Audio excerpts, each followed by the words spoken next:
परम शांति बाबूजी आपका स्वागत है। और आज हम ये जानना चाहते हैं कि प्रारब्ध क्या होता है। हर जगह प्रारब्ध शब्द को बहुत बार यूज किया जाता है कि भी तुम्हारा प्रारब्ध में ये है, तुम्हारा प्रारब्ध ऐसे बना हुआ है।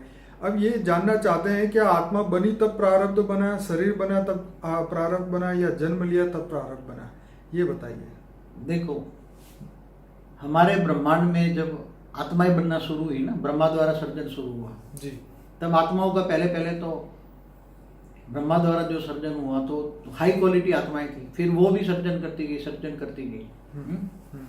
तो प्रारब्ध तब से बनना शुरू हो गया ना, आत्माओं का जन्म हुआ तब से। मतलब पहले भले सीधी ब्रह्मा द्वारा सप्तर्षियों ने बनाया, फिर सप्तर्षियों ने और बनाया, और बनाते गए, सर्जन करते गए। तो उसी टाइम तो आत्मा जो पहले आत्मा बनी तो वो सतो प्रधान थी। ठीक है, एकदम आत्मा सतो प्रधान थी। फिर धीरे धीरे ब्रह्मांड का समय बढ़ने लगा, आत्मा बहुत सर्जन करने लगी, तो आत्मा की पावर वेस्ट होने लगी, पावर सर्जन में वेस्ट हुई, सोचने में वेस्ट हुई। फिर धीरे धीरे आत्मा की 3 तत्वों से स्थूल शरीर में आने लगा, धरती बनी, फिर और धरती पर मनुष्य बना। पहले देवता से मनुष्य बन गया, और मनुष्य भी जन्म मरण के चक्र में आने लगा। तो मनुष्य भी जन्म मरण के चक्र में आने लगा। मनुष्य की आत्मा में पावर नहीं रही, तो आज हमारे ब्रह्मांड को बने हुए ब्रह्मा का 50 साल माना, अंदाजन 1600 खरब साल हुआ है। तो जो बहुत पुरानी आत्मा है, तो आत्मा की पावर तो वेस्ट होती है ना धीरे धीरे, और वो सर्जन करते गए, बहुत सर्जन। पूरे ब्रह्मांड में कई लेयर्स बनते गए, धरती बनी, धरती के नीचे 7 पाताल बने। तो हमारे शास्त्रों में लिखा है 84 आत्मा 84 लाख योनि में जाती है। तो आत्मा में जब पावर चली जाती है तो वो नीचे राक्षस योनि में जाती है, पाताल लोक में जाती है, अतल वितल सुतल रसातल महातल पाताल लोक में। फिर इससे तो ये सब आप तो सब जानते हैं, हमारे जो थियरी ऑफ कर्म जो जानते हैं। तो प्रारब्ध कब से बनना शुरू, आत्मा की प्रारब्ध कब से बनना? तो आत्मा का जब से सर्जन होता है तब से उसकी प्रारब्ध, उसने आत्मा ने सोचना शुरू किया, सोचकर कर्मों में हिसाब किताब में आई। तो अच्छा कर्म किया तो अच्छा प्रारब्ध बना, बुरा कर्म किया तो बुरा प्रारब्ध बना। मतलब कर्मों का हिसाब किताब ही प्रारब्ध है।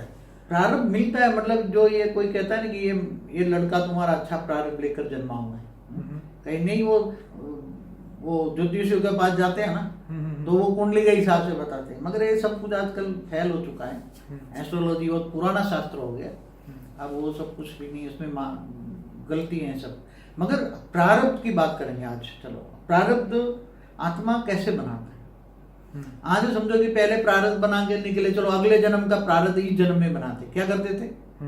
मेरा अगला जन्म अच्छा हो जाए, इसलिए आज अच्छा प्रारब्ध बनाते, अच्छे कर्म करते। तो कृष्ण ने भी अर्जुन को यही बोला था ना कि अगले जन्म के लिए कर्म करो, ये जन्म का तो हो गया। मगर प्रारब्ध कौन सा बनाना चाहते हो? क्या तुम स्वर्ग लोक में जाना है, तीसरे लोक में जाना है, दूसरे लोक में जाना है, इससे ऊपर के लोक में जाना है? वो आत्मा को तय करना होता है ना, कौन सा प्रारब्ध बनाना है। प्रारब्ध के भी कई प्रकार है ना। क्या तुम्हें अगले जन्म में मनुष्य बन के फिर अभी ये जो कर्म करे वो भोगना है? क्या जन्म मरण के चक्र से छूटकर तुम दूसरे लोग, तीसरे लोग, चौथे लोग, बुभुरो लोग, स्वलोक, महालोक, जनलोक, तपलोक, फिर ब्रह्मापुरी, विष्णुपुरी, शिवपुरी होकर परमधाम में जाना चाहते हैं? बाबूजी 198 करोड़ फॉर एग्जाम्पल, एक प्रारब्ध की एक उसकी बात करें, 198 करोड़ साल में अगर आत्मा इतने जीवन मृत्यु में आई है, जन्म मरण के चक्र। हाँ, तो उसके प्रारब्ध की तो क्या हाल होगी अभी। मगर जब आत्मा को ज्ञान हो जाए, हर कोई आत्मा जन्म मरण से चक्र से छूटने के लिए, मोक्ष पाने के लिए, तो अभी उसने संकल्प ही नहीं किया कि भाई मुझे जन्म मृत्यु से बाहर निकलना है, तो उसका क्या होगा? तो मगर जन्म मरण के चक्र से निकलने के लिए उसको तो ये क्या सिखाते, तू अच्छा आज तक तो क्या किया भक्ति मार्ग में, क्या सिखाते, तो दान कर तो अगले जन्म में तुम्हें मिलेगा, या मरने के बाद तुम जो जाओगे ना वहां, तो तुम्हें मरने के बाद तुम्हें मिलेगा, जहाँ वो तुम्हें यमलोक ले जाएंगे, तो रास्ते में खाना पीना मिलेगा, तुम लोगों को, गरीबों को खाना खिलाओ, कोई तुम स्कूल खोलो, हॉस्पिटल खोलो, तुम ये दो, दान करो, ये करो, ये करो, ये सिखाते हैं ना आजकल। तो तुम्हें अगले जन्म में मिलेगा। तो तुम्हें ये भोगने के लिए भी तो अगले जन्म में आना पड़ेगा ना। तुम जो कर्म करो वो कर्म भोगने के लिए तुम्हें अगले जन्म लेना पड़ेगा। मगर तुम्हें कर्म से रहित बनना है, कर्मातीत भाषा जिसको बोलते हैं। कर्मातीत भाषा में तुम्हें कर्म से रहित बनोगे तो ऊपर जाओगे ना। कर्म होगा, तुम्हारे यहाँ कर्म होगा तो जन्म मरण के चक्र में आते रहोगे। मगर कोई आत्मा कहती मुझे मोक्ष चाहिए, तो मोक्ष के लिए या ऊपर जाने के लिए या परम धाम में जाने के लिए कौन से कर्म करने चाहिए? तो इसमें गीता में बोला निष्काम कर्म करो, निष्काम कर्म। तो तुम अपने सारे कर्म, अच्छे कर्म करो, वो परमात्मा की याद में रह के करोगे। तो परमात्मा की याद माना ऑलमाइटी अथॉरिटी, ऊंचते ऊंच परम धाम, ऑलमाइटी अथॉरिटी भेद के कला के परम धाम में रहता है। उसको रहकर तुम कोई भी कर्म करोगे तो कोई विकर्म होगा नहीं तुम्हारा, और सारे कर्म उसको तुम कर दो। तो क्या प्रारब्ध बनेगा? तुम्हें परम धाम जाने का, ऊंचते ऊंच परम धाम जाने का प्रारब्ध बनेगा। क्या बनेगा? बेहद का प्रारब्ध बनेगा। क्या बनेगा? कहते हैं फल की इच्छा के बिना कर्म करो। हाँ, तो मगर तुमने सारे फल तो तुमने ऑलमाइटी अथॉरिटी को याद में रह के तुमने ऊंचते ऊंच परम धाम में जाने का एक इच्छा रखी, मुझे बस उसके पास जाना है, ऑलमाइटी अथॉरिटी के पास जाना है, ऊंचते ऊंच परम धाम जाना है। तो हद के कर्म तुमने निष्काम हो गए ना। ठीक है। हद के कर्म तुमने जो भी कर्म किए वो ड्यूटी समझ के करो, मेरी ये ड्यूटी है। क्या है? ठीक है। परिवार के लिए जो भी कोई कर्म करते हो या कमाने के लिए जो भी कोई कर्म करते हो तो एक ड्यूटी समझ के कर दो। मगर परमात्मा की, कर्म योगी की बात बताई ना परमात्मा ने कि कर्म योगी जीवन बिताओ। कर्म करते करते, गृहस्थ आश्रम सबसे बड़ा ऊंचा आश्रम है, बार बार गीता में बोला है। कर्म योगी बनो और नष्टो मोहा स्मृति लब्धा, नष्टो मोहा, इसमें मोह न रखो, इच्छा मात्र में अविद्या बनो। कम से कम इच्छा है, जो जरूरी है वही, इच्छा ही नहीं रखनी, जो जरूरी है वही अपनी ड्यूटी समझ के काम करो। तो तुम्हारा बेहद का योग, बेहद का प्रारब्ध बनेगा। क्या बनेगा? पद्मापदम भाग्य बनेगा, पद्मापदम भाग्यशाली बनोगे। धीरे धीरे आत्मा में, आत्मस्वरूप में अनुभूति करके परमात्मा से पावर लोगे, ऊंचते ऊंच परम धाम से, निराकार स्वरूप से पावर लोगे। जैसे राम और कृष्ण ऑलमाइटी अथॉरिटी के अवतार है, तो उसके मूल रूप को ऊंचते ऊंच परम धाम में निराकार है, जो सूर्य की भांति प्रकाशित है, वो परम प्रकाश है। तो परम प्रकाश तुम्हारी आत्मा में आएगा तो आत्मा तमो प्रधान बन गई है, तमो से सतो और रजो से सतो बन जाएगी, ओरिजिनल फॉर्म में आत्मा आ जाएगी। जब आत्मा का सर्जन हुआ था वो ओरिजिनल फॉर्म में आ गई, क्योंकि आत्मा गिरते गिरते गिरते सतो रजो तमो बन गई है। इसलिए आत्मा को बेहद का प्रारब्ध बनाओ, बेहद का भाग्य बनाओ।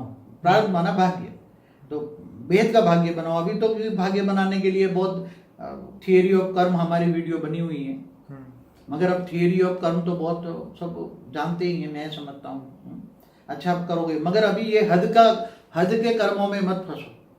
बुद्धि से ऊंचते ऊंच परम धाम में ऑलमाइटी को याद करके कर्म करोगे और लक्ष्य तुम्हारा ऊंचा होगा कि मुझे ऊंचते ऊंच परम धाम जाना है और ये जन्म मरण के चक्र में नहीं आना है।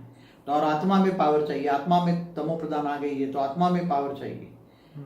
तो आत्मा शरीर चलाती है, तुम अपने आप को जानो, स्वयं को जानो, स्वयं तुम आत्मा हो, आत्मा शरीर चलाती है। आत्मस्वरूप बनो, आत्मा में खाद पड़ गई है तो आत्मस्वरूप में बनकर तो ऊंचा बेहद का भाग्य बनाओ, ऊंचते ऊंच पद्मापदम भाग्यशाली बनो।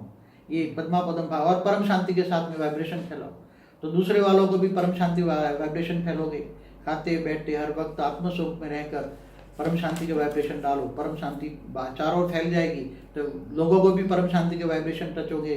घर सुधरेगा, लोग सुधरेगा, पूरा वायुमंडल सुधरेगा। लोगों को समझाओ कि परम शांति सोचो, बोलो, परम शांति मिल जाएगी। हमारी एक महामंत्र है, बेहद की परम परम परम महाशांति सोचो, बोलो, परम शांति मिल जाएगी। तो सबको समझाओ, परम शांति भी मिलेगी, कर्म श्रेष्ठ कर्म बनेंगे। तो प्रारब्ध जो है वो मनुष्य के हाथ में ही है, ऐसा नहीं है कि पहले लिखा हुआ है। देखो धीरे धीरे बनता गया ना। जब आत्मा का सृजन हुआ ना, तब से आत्मा जो कर्म करने लगी वो प्रारब्ध बन गया ना। ठीक है। अब प्रारब्ध के हिसाब से वो मनुष्य बन गए। कई आत्माएं प्रारब्ध के हिसाब से जानवर योनि में गए, ऊंचते ऊंचे आत्मा भी नीचते नीच बन गए। समझ में? मतलब जैसे कहते हैं कि भगवान प्रारब्ध लिखते हैं। भगवान तो फ्री विल है, तुम्हारे पास भगवान कुछ नहीं, वो तो ऊंचते ऊंच परम धाम में निराकार में रहता है, ऑलमाइटी अथॉरिटी। बाकी हर ब्रह्मांड के परम धाम में निराकार रूप भी होता है और हर ब्रह्मांड में ब्रह्मा द्वारा सर्जन, विष्णु द्वारा पालना और शंकर द्वारा विनाश कराता है। वो खुद किसी आत्मा को इंटरफियर नहीं होता। हर आत्मा अपना ही मित्र है और अपना ही दुश्मन है। अच्छे कर्म करोगे तो अच्छा पाओगे, बुरे कर्म करोगे तो बुरे पाओगे। इसलिए बेहद का भाग्य बनाओ, बेहद के भाग्य और ज्ञानदान महादान, बेहद का प्रारब्ध बनाए, बेहद का प्रारब्ध में जा सके, बेहद के परम धाम में जाओ, ऊंचते उस परम धाम में जाओ, बेहद की कला के परम धाम में जाओ। तो तुम्हें बेहद का ज्ञान होना चाहिए। तो बेहद का विश्व कितना बड़ा है, तो पहले ये ज्ञान सुनो, बेहद का विश्व कितना बड़ा है। चलिए बाबू जी, ये तो आपने बहुत बढ़िया बताया। मैं अपने श्रोताओं को बताऊंगा कि हमारा अनस्पोकन ट्रूथ का एक प्लेलिस्ट है जिसमें 120 से ज़्यादा वीडियोस हैं और उसमें भी जैसे अभी जो बात हो रही थी सीक्रेट ऑफ कर्मा का बहुत बढ़िया वीडियो है, फॉरगिवनेस, आर्ट ऑफ फॉरगिवनेस, उसके ऊपर बहुत बढ़िया वीडियो है। और परमात्मा के 10 रहस्य जो है वो हर आत्मा को जानने चाहिए। आत्मा के 10 रहस्य जो है वो सबको जानने चाहिए। उन सभी की लिंक जो है हमारे अनस्पोकन ट्रूथ के प्लेलिस्ट में है।